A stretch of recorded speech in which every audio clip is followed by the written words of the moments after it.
और जितने भी सामाजिक सोच के, समाज के शुभचिंतक है, जागरूक युवा है, चाहे वो अधिकारी कर्मचारी क्यों ना हो या किसी भी दल के नेता है, सभी ने मिलकर इस मिशन D3 के माध्यम से जिले भर में जो एक नई क्रांति को जन्म दिया है कि हम समाज में बढ़ते हुए प्रचलन डेजा, डीजे और दारू को नियंत्रित करके समाज को अतिरिक्त खर्चे और कर्जे से बचाकर उसको गुजरात जैसी पलायन के लिए जो जाना पड़ता है, ऐसी समस्याओं से निजात पाने के लिए आज एकजुट हुए।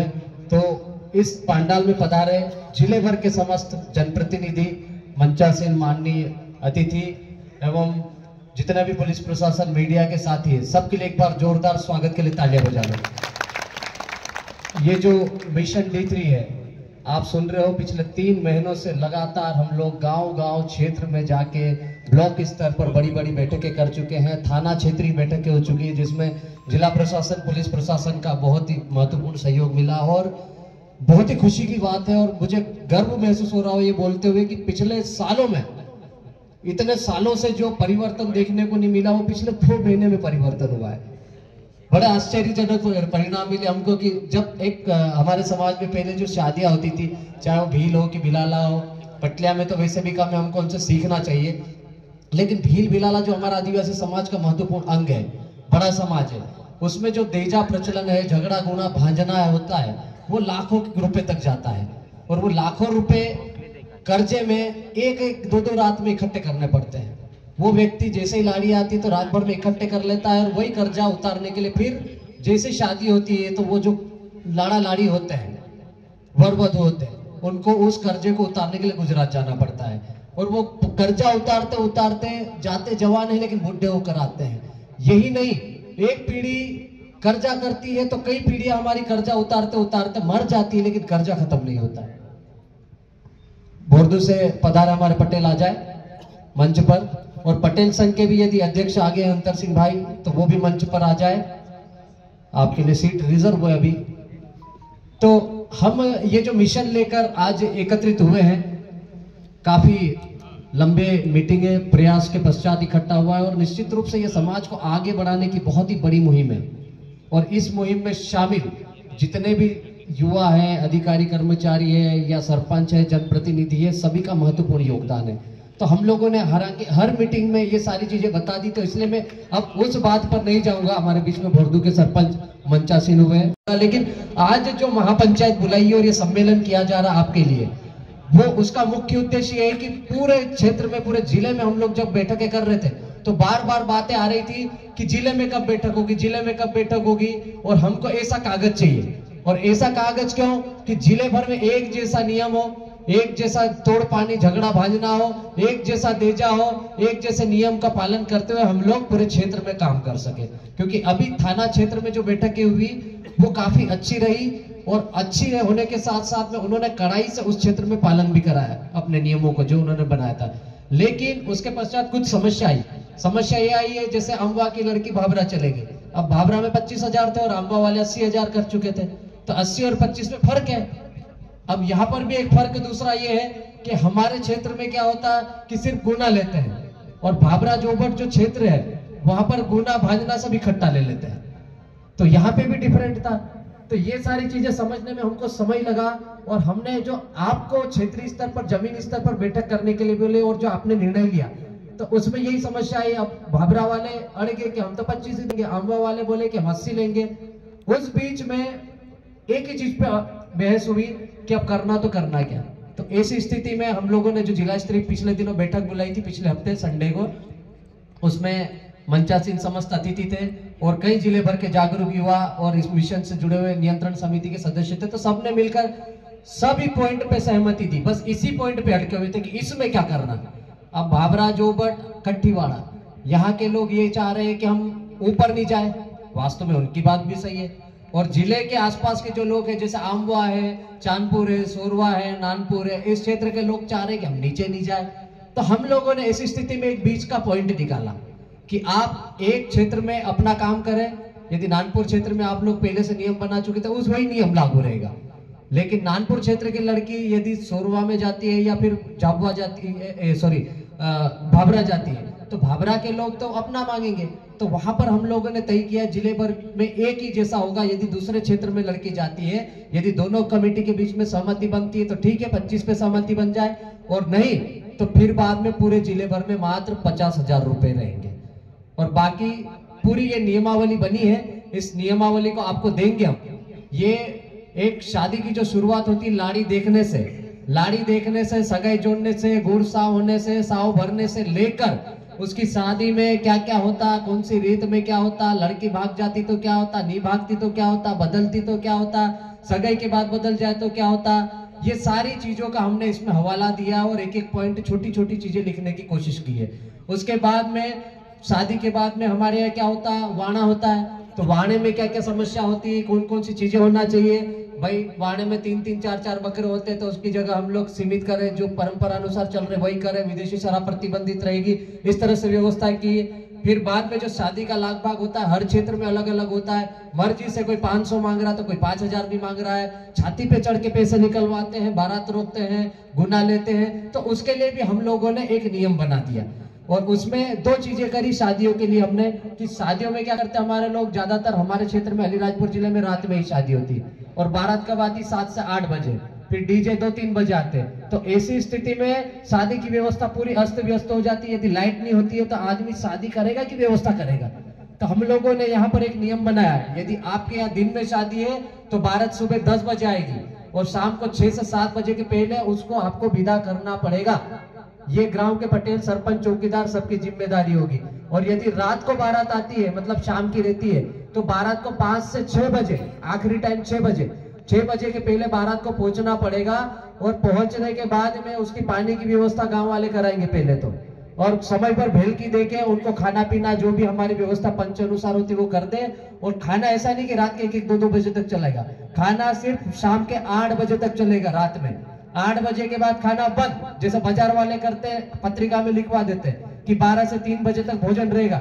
उसके बाद टेंट भी नहीं दिखता है, तो दोना पत्तल भी नहीं दिखती, वहां पानी भी नहीं मिलता है। तो हमारे लोग क्या करते, रात भर पत्तल ही ले लेके घुमा करते, दारू पिया करते, खाने के ठिकाने नहीं। तो हमने यहाँ पर तय किया पूरे समाज के हिसाब से कि अब यदि शाम की बारात है तो 8 बजे तक खाना खिलाया जाएगा। 8 के बाद में गाँव के लोग, पटेल है कि सरपंच है कि चौकीदार है कि तड़वी है, पंच उसको सहयोग नहीं करेगी, फिर वो जाने, उसका काम जाने, ठीक है। फिर हमारे लोग क्या करते, शादियों में गाना गाते तो बहुत खतरनाक गाते हैं, बायरा ने पूरे नंगी गालियां देते, नामजद देती है शादियों में। तो वो चीजें अच्छी नहीं लिखते। अब पढ़ लिख के हम समझदार हो गए हैं तो हमको इस चीज पे भी प्रतिबंध लगाना है। तो हमने यहाँ पर तय किया है कि शादियों में कोई भी अभद्र भाषा, गाली गलौज का प्रयोग नहीं करेंगे। गाने में भी नामजद तो बिल्कुल भी नहीं करेंगे। यदि करता है तो उसकी जिम्मेदारी ग्राम के पटेल, सरपंच, चौकीदार, तड़वी की होगी। फिर आगे हम लोग जाते हैं शादी में ही वलावने में। तो वलाते नहीं, हमारे लोग क्या करते हैं, दूसरे दिन भी रात में, बारात पहले दिन आई शाम को 5 बजे, दूसरे दिन शाम को 5-5 बजे तक वलाते हैं। तो ये गलत बात है कि नहीं है? बच्चे रहते हैं, भूखे प्यासे घूमते रहते। तो हमने यहाँ पर तय किया है कि यदि शाम की बारात है तो दोपहर में 12 बजे से पहले विदा करना है। करना चाहिए कि नहीं करना चाहिए? तो ये हमने इसमें पॉइंट बनाया है। फिर वाणे में पंच अनुसार जो बकरे हैं वो तय रहेंगे। इसमें ठंडा हो कि दारू है, ना पीना है ना पिलानी है। भाटड़ी प्रथा, दारू लाना ले जाना शादियों में पूरी तरह से प्रतिबंधित किया है। झगड़ा गुना भांजने में ये सबसे बड़ा पॉइंट है। हालांकि हमको इसमें जाना नहीं चाहिए था, लेकिन उसके बाद भी पूरे जिले से जो बात आई, सुझाव आए, उसके अनुसार हमने काम किया कि जो चांदी चढ़ाते हम लोग 1.5 किलो, ज्यादातर पूरे जिले में 1.5 किलो है, तो उसको बना के रखेंगे। लेकिन मुख्य रूप से इसमें जो शादी भांजना में लफड़े होते हैं, समस्या होती है, वो होती है लड़की के भाग जाने से। उसमें मुख्य पॉइंट है, एक तो नाबालिग लड़की। यदि नाबालिग लड़की भागते हैं तो हमारे लोग पहले पुलिस के पास जाते हैं और फिर बाद में सामने वाली पार्टी के ऊपर दबाव बनाते, नहीं तो तेरे को जेल में डलवा देंगे। तो वो जबरदस्ती उस पर दबाव बना के, जहाँ 1 लाख रुपए होता है वहां पर 10-10 लाख रुपए मांगते हैं। तो वो व्यक्ति जेल जाने के डर से 10-10 लाख रुपए कर्जा करके रातम रात देता है और वो बर्बाद हो जाता है। तो हम लोग चाहते हैं कि ये परंपरा बंद हो, इसलिए इसमें हमने सीमित दायरे में कुछ नियम बनाए जो आपकी क्षेत्रीय कमेटी ने बनाए। जैसे नानपुर में अलग नियम है, चांदपुर में अलग है, सोरवा में अलग है, छकतला फुलमाल में अलग है, सौंडवा में अलग है, भाभरा में अलग है, कट्टीवाड़ा में अलग है, जोबट बोरी में अलग है। तो वो नियम जो आपने बनाए वो तो यथावत रहेंगे, लेकिन हमने सब में इसका वाचन किया जाएगा। मैं वाचन नहीं कर रहा हूं, मैं कुछ बड़ी बड़ी बातें बता रहा हूं। तो उसमें हम लोग क्या करेंगे, एक निश्चित मापदंड तय किए हैं और उसी अनुसार आपको काम करना है। उसके बाहर जाएंगे तो हमारे पास पहले तो जनप्रतिनिधि है जो हमारे इस मिशन के संरक्षक है, मार्गदर्शक है, और इनसे यदि बात नहीं बनती है तो हम लोग फिर जिला प्रशासन के माध्यम से आप पर कार्रवाई कराने के लिए भी बाध्य होंगे। और जो गांव के पटेल, सरपंच, तड़वी इन सारे नियमों का उल्लंघन करते हैं और उसमें यदि हमारे पास कोई शिकायत आती है लिखित, मौखिक या वीडियो के माध्यम से, कमेटी एक बार समझाएगी, 2 बार समझाएगी, यदि उसके बाद भी नहीं मानते, मनमानी करते हैं, तो हमारे पास में उन पटेल और पंच के लिए मध्य प्रदेश भू राजस्व संहिता है जिसको तहसील से चलाते हैं ना, पटवारी वगैरह उसमें जब शामिल रहते हैं तो कोटवार, चौकीदार, पटेल की नियुक्ति कहां से होती है, कलेक्टर के माध्यम से होती है, एसडीएम के माध्यम से। तो वो यदि इसका पालन नहीं करेगा तो उसको हम लोग आर्टिकल मतलब धारा 226-27 के तहत हटाने की भी कार्रवाई प्रस्तावित करेंगे यदि वो नहीं सुनता है तो। वहीं पर जो सरपंच और पंच नहीं मानता है जनप्रतिनिधि, तो धारा 80 में प्रावधान है एसडीएम के माध्यम से, उसके ऊपर भी कार्रवाई हो सकती है, जांच पड़ताल के माध्यम से उसको भी हटाने का हम लोग प्रस्ताव पारित करवा सकते हैं यदि वो जबरदस्ती नहीं मानकर इस नियम के विरुद्ध जाता है। फिर बाद में कोई अधिकारी कर्मचारी, जैसे मेरे जैसा कोई पटवारी है, अब मेरे खुजली है, मेरे पास पैसे ज्यादा है, तो मैं बोलूं कि नहीं, मैं तो मेरे हिसाब से पेटी दारू पी पिलाऊंगा, डीजे भी 10 डीजे बुलाऊंगा, मेरे हिसाब से शादी कराऊंगा, मेरे पैसे लग रहे हैं, तो उसके खिलाफ भी कार्रवाई करने के लिए हमारे पास मध्य प्रदेश सिविल सेवा आचरण संहिता नियम है, जिसके माध्यम से हम लोग प्रस्ताव उसके लिखित और वीडियो बना के उस अधिकारी कर्मचारी, चाहे वो कितना भी बढ़िया अधिकारी क्यों ना हो, उसके खिलाफ भी हम लोग एक प्रस्ताव बना के संबंधित विभाग के अधिकारी को देंगे और उसको निलंबित करवाएंगे। तो ये सारे प्रावधान हमने किए हैं ताकि समाज में समन्वय बना रहे और यही हमारा उद्देश्य है। तो इसमें इन पाटले गाते नुक्ते में भी बहुत सारे प्रावधान किए गए, तो हम लोग इस कागज को आपको देंगे आखिरी में, लेकिन कार्यक्रम होने के बाद। और ये कागज आपको हर गांव के पटेल, सरपंच, चौकीदार के पास होना चाहिए, पंचायत में होना चाहिए, हम लोग थाने पर भी देंगे, हम लोग तहसील में भी देंगे, जहां जरूरत पड़ी वहां पर ये कागज देंगे और जितने भी नियम बनाए उसका कड़ाई से पालन करवाने की पूरी कोशिश करेंगे। हमारे बीच में मंचासीन सभी अतिथि है, उनके मार्गदर्शन में काम होगा और जमीन पर आप लोगों को काम करना है। तो आप लोगों को जो समस्या आ रही है वो आप समय समय पर हमको बताते रहे, हम लोग कोशिश करेंगे कि सब मिलकर काम करें।